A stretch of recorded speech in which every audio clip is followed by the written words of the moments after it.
કાલની પરીક્ષા માટે ડાઉટ સોલ્વિંગ વિષય ઉપર બે પ્રશ્નો પૂછવામાં આવ્યા હતા, તો બંને પ્રશ્નોની ચર્ચા કરી લઈએ આપણે. એક તો પ્રશ્ન છે પાવર ફેક્ટર એટલે KWH અને KVA ના ગુણોત્તરને. તો અહીંયા ખોટો પ્રશ્ન છે, KWH નહીં આવે, કારણ કે KWH સૂત્ર છે એનર્જીનું, એની જગ્યાએ કિલોવોટ આવશે. કિલોવોટ ભાગ્યા KVA ના ગુણોત્તરને આપણે પાવર ફેક્ટર તરીકે ઓળખતા હોઈએ છીએ. પાવર ફેક્ટર બરાબર cos phi પણ કહેવાય, R ભાગ્યા Z પણ લખી શકાય, અને KW એટલે કે ટ્રુ પાવર ભાગ્યા ટોટલ પાવરને આપણે લખી શકતા હોઈએ છીએ. ઓકે, તો એ રીતે આપણે એને કન્સિડરેશનની અંદર લઈશું. એના પછીનો સેકન્ડ ક્વેશ્ચન છે KW divided by KVA. Okay, એના પછીનો સેકન્ડ ક્વેશ્ચન છે 11,000 પ્રાઇમરી સાઇડ વોલ્ટેજ આપેલા છે અને સેકન્ડરી સાઇડ 415 વોલ્ટ આપેલા છે. 100 kVA નું ટ્રાન્સફોર્મર છે. ટ્રાન્સફોર્મરનું રેટિંગ હંમેશા KVA માં હોય, જેની જાણકારી પણ આપણને અહીંથી મળતી હોય છે. ઓકે, તો એના પછી LT સાહેબના મહત્તમ કરંટ આપણે શોધવાનો છે. તો મહત્તમ કરંટ શોધવા માટે મિત્રો આપણે ઇક્વેશન લઈ લઈએ. તો આપણને ખબર હોય તો KVA બરાબર √3 VI આવું સૂત્ર થતું હોય છે. તો અહીંયા KVA આપણને 100 આપેલા છે, વોલ્ટેજ આપણી જોડે પ્રાઇમરી સાઇડના 11,000 છે, √3 એક કિંમત છે, તો બરાબર આપણને પ્રાઇમરી સાઇડનો કરંટ મળી જશે. આનો તમે ભાગાકાર કરશો એટલે તમને કરંટનો આન્સર મળશે I બરાબર 5.25 એમ્પિયર. તો આપ તમને પ્રાઇમરી સાઇડનો કરંટ મળી ગયો. હવે આ કરંટ આપણે સાઈડમાં લખી દઈશું અને હવે સેકન્ડરી સાઇડનો કરંટ આપણે અથવા મેક્સિમમ કરંટ આપણે શોધવાનો છે. તો અહીંયા પ્રાઇમરી સાઇડનો કરંટ લખીએ આપણે પહેલાં. I1 બરાબર 5.25 એમ્પિયર. આમાં તો ખ્યાલ આવી ગયો હશે, KVA બરાબર √3 VI થાય. ઓકે, સિમ્પલ પાવરનું સૂત્ર જ છે, 3 ફેઝ પાવરનું સૂત્ર છે. ઓકે, 11 kV વોલ્ટેજ છે એટલે 3 ફેઝ હશે. ઓકે, તો I1 બરાબર 5.25 એમ્પિયર મળી ગયો. હવે આપણે ટ્રાન્સફોર્મરના રેશિયોનું સૂત્ર જાણીએ છીએ, K બરાબર V2 ભાગ્યા V1 બરાબર I1 ભાગ્યા I2. આપણી પાસે I1 છે 5.25 એમ્પિયર, V2 છે 415 વોલ્ટ અને V1 છે 11,000. ઓકે, તો હવે 415 થી 11,000 I2 ને કરતા બનાવી દઈશું. K ની અત્યારે આપણે કોઈ જરૂરિયાત નથી, તો આપણે I2 ને કરતા બનાવી દઈશું. તો કંઈક આ રીતે આપણે લખી શકીશું. જો I2 ને કરતા તમે બનાવશો તો I2 બરાબર I2 ભાગ્યા I1 બરાબર V1 ભાગ્યા V2 આવું સૂત્ર છે. બરાબર 1/K. હમણાં સૂત્ર જોયું, એ સૂત્ર મેં થોડું અલગ રીતે લખ્યું અને ઉલટાઈ દીધો ક્રમ. ઓકે, હવે આપણે I2 ને કરતા બનાવવું છે, તો V1 ગુણ્યા I1 થશે ડિવાઇડેડ બાય V2 આવશે. તો હું ફરીથી એકવાર લખી દઉં સૂત્ર, એટલે થોડું ક્લિયરિટી ના થાય, ભૂલ ના થાય આપણે. પહેલાં પહેલું સૂત્ર હતું KVA બરાબર √3 VI, જેની મદદથી આપણે I મળ્યો, કેટલો મળ્યો 5.25 એમ્પિયર મળ્યો. એના પછી આપણે બીજું સૂત્ર લગાવ્યું, V2 ભાગ્યા V1 બરાબર I1 ભાગ્યા I2. જ્યાં આપણે I2 ને કરતા બનાવ્યો, I2 અહીંયા લઈ જઈશું, V1 અહીંયા લઈ જઈશું અને V2 છેદમાં આવશે. તો અહીંયા આપણે બરાબર કરીને લખીએ, બરાબર કરીને લખીએ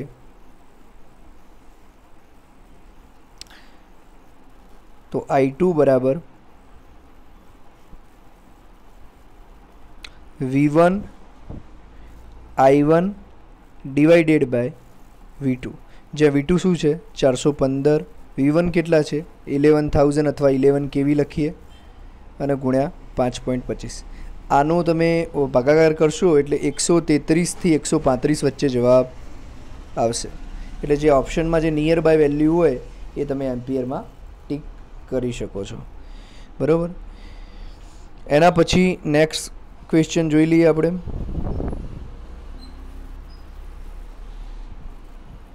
તો એક મિત્રએ આપણને પ્રશ્ન પૂછ્યો છે કે કરંટ ટ્રાન્સફોર્મર અને પોટેન્શિયલ ટ્રાન્સફોર્મરમાં પ્રાઇમરી અને સેકન્ડરીમાં તારની જાડાઈ અને આંટાની સંખ્યા કેવી હોય છે. તો મિત્રો, કરંટ ટ્રાન્સફોર્મર અને પોટેન્શિયલ ટ્રાન્સફોર્મર બંને મેઝરિંગ ઇન્સ્ટ્રુમેન્ટ છે જે કરંટ મેઝર કરવા અથવા વોલ્ટેજ મેઝર કરવા માટે વપરાતા હોય છે. કરંટ ટ્રાન્સફોર્મરનું મુખ્ય કામ શું છે? કરંટને હાઈ વેલ્યુથી લો વેલ્યુ પર લાવવાનું. કારણ કે આપણું જે મીટર હોય છે, કરંટ એ મીટર અથવા વોલ્ટ મીટરની એક મર્યાદા હોય છે, જે મર્યાદાથી બહાર જઈને એ એનું કેલ્ક્યુલેશન કરી શકતું નથી. આપણી પાસે 5 એમ્પિયર કે 50 એમ્પિયર સુધીના મીટરો અવેલેબલ હોય છે. બીજા નંબરની અંદર વાત પોટેન્શિયલ ટ્રાન્સફોર્મર, જે વોલ્ટેજ મેજર કરવા માટે એ પણ હાઈ વેલ્યુથી લો વેલ્યુમાં કામ કરતું હોય છે. ઓકે. કરંટ ટ્રાન્સફોર્મરનું સ્ટ્રક્ચર કંઈક આપણે પોટેન્શિયલ ટ્રાન્સફોર્મરનું સ્ટ્રક્ચર તો આપણે બધાને નોર્મલ ટ્રાન્સફોર્મર જેવું જ હોય છે, પરંતુ કરંટ ટ્રાન્સફોર્મરનું સ્ટ્રક્ચર કંઈક આ રીતનું હોય છે. એક જ કોઇલ ઉપર આપણે વાયર પસાર કરીને એ રીતે ડ્રો કરતા હોઈએ છીએ. ઓકે.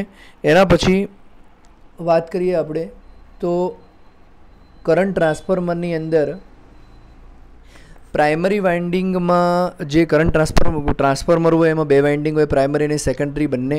તો પ્રાઇમરી વાઇન્ડિંગની અંદર જે કરંટ પસાર થતો હોય એ મેઝર કરવા માટે ઉપયોગ થાય છે, અને જ્યારે આની અંદર પણ જે વોલ્ટેજ મેજર કરવાનું હોય પોટેન્શિયલ ટ્રાન્સફોર્મરની અંદર એ જ પસાર થતું હોય છે. સેકન્ડરી વાઇન્ડિંગની વાત કરીએ મિત્રો, તો કરંટ ટ્રાન્સફોર્મરનું એ કરંટ વાઇન્ડિંગ જે છે એ પણ એ મીટર જોડે કનેક્ટેડ હોય છે, જ્યારે પહેલાંમાં પોટેન્શિયલ ટ્રાન્સફોર્મરમાં વોલ્ટ મીટર જોડે કનેક્ટેડ હોય છે. કનેક્શનની વાત કરીએ તો એ મીટર સિરીઝમાં કનેક્ટેડ હોય છે અને જ્યારે વોલ્ટ મીટર પેરેલલમાં કનેક્ટેડ હોય છે. હવે આ મિત્રએ જે પ્રશ્ન પૂછ્યો હતો એ પ્રશ્ન ઉપર છે કે કરંટ ટ્રાન્સફોર્મરમાં આંટાની સંખ્યા ઓછી હોય છે, જ્યારે પોટેન્શિયલ ટ્રાન્સફોર્મરમાં આંટાની સંખ્યા વધારે હોય છે. કરંટ ટ્રાન્સફોર્મરમાં પ્રાઇમરી સર્કિટની વાત છે તો પ્રાઇમરી સર્કિટમાં આંટાની સંખ્યા કરંટ ટ્રાન્સફોર્મરમાં ઓછી હોય છે. ઓકે. અને જ્યારે પોટેન્શિયલ ટ્રાન્સફોર્મરમાં પ્રાઇમરીની અંદર આંટાની સંખ્યા વધારે હોય છે. ઓકે.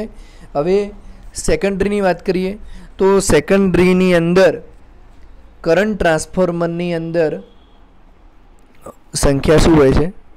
વધારે હોય છે. અને બીજી વસ્તુ કે એ ક્યારે ઓપન સર્કિટ રાખી શકાય નહીં.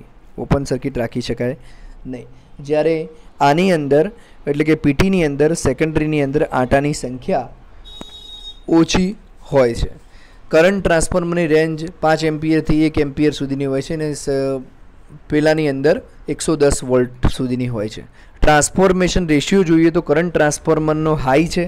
ટ્રાન્સફોર્મેશન રેશિયો જે આપણે આગળના એક્ઝામ્પલમાં કે કેલ્ક્યુલેટરની વાત કરી તો એનો કરંટ ટ્રાન્સફોર્મરનો હાઈ છે અને આનો લો છે. હાઈ હોવાનું કારણ શું છે? કારણ કે N2/N1 આમાં સેકન્ડરીના ટર્ન્સ વધારે છે એટલે હાઈ આવવાનું, અને પેલામાં સેકન્ડરીના ટર્ન્સ ઓછા છે એટલે લો આવવાનું. ઓકે. અને આની અંદર કરંટ ટ્રાન્સફોર્મરનો ઇમ્પિડન્સ લો હોય છે જ્યારે આનો હાઈ હોય છે. હવે તારની જાડાઈની વાત કરીએ તો જો જેની અંદર આંટાની સંખ્યા ઓછી હોય એમાં જાડાઈ વધારે હોય. આંટા અને જાડાઈ એકબીજાના વ્યસ્ત પ્રમાણમાં હોય. જેની આંટાની સંખ્યા ઓછી હોય એની જાડાઈ વધારે હોય. તો એ મારે એરોથી નોટ ડાઉન કરવું હોય તો સિમ્પલી મારે આ રીતનું કરી દેવું પડે. ઓકે. તો એનાથી એક્ઝેક્ટ ઉલટું અહીંયા નીચે એરો હતો તો અહીંયા ઉપર એરો. અહીંયા સમરાઇઝ કરીને બોલી જઉં છું. કરંટ ટ્રાન્સફોર્મરમાં પ્રાઇમરીના આંટાની જાડાઈ વધારે હોય છે અને આંટાની સંખ્યા ઓછી હોય છે. કરંટ ટ્રાન્સફોર્મરમાં સેકન્ડરીના આંટાની જાડાઈ ઓછી હોય છે અને આંટાની સંખ્યા વધારે હોય છે. પોટેન્શિયલ ટ્રાન્સફોર્મરની વાત કરું તો એની અંદર આંટાની જાડાઈ પ્રાઇમરીની અંદર ઓછી હોય છે અને સંખ્યા વધારે હોય છે. સેકન્ડરીની અંદર આંટાની જાડાઈ વધુ હોય છે અને એના આંટાની સંખ્યા ઓછી હોય. આંટાની જાડાઈ બોલ્યો એ સંદર્ભમાં બોલ્યો, તારની જાડાઈના સંદર્ભમાં બોલ્યો છું. ઓકે. તો આ વાત હતી અગત્યની, જે 2 પ્રશ્નો મિત્રોએ પૂછ્યા હતા એના મેં જવાબ તમને આપી દીધા છે. આના સિવાય કોઈ પ્રશ્ન હોય તો તમે મને ગમે ત્યારે વોટ્સએપ મેસેજ કરી શકો છો રાત સુધીમાં, તો હું એનો જવાબ સાથે પ્રેઝન્ટ કરી દઈશ તમને. ઓકે, થેન્ક યુ મિત્રો અને જય હિન્દ.